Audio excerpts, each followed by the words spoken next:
During the scan process, the input scan normally records the inputs before the program scan, and the output scan normally updates the outputs after the program scan.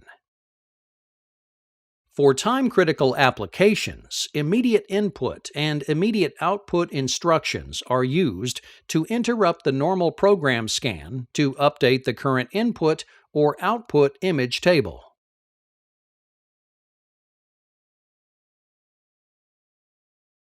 Immediate instructions are addressed with the file, rack, and slot numbers separated by a decimal, with the word to be updated.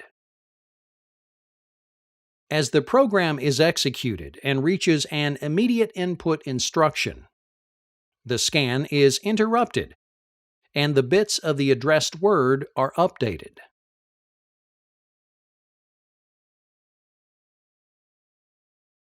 The immediate output instruction operates similar to the immediate input instruction. As the scan is interrupted, the bits of the addressed word are updated and the field outputs are energized or de-energized according to the output image table.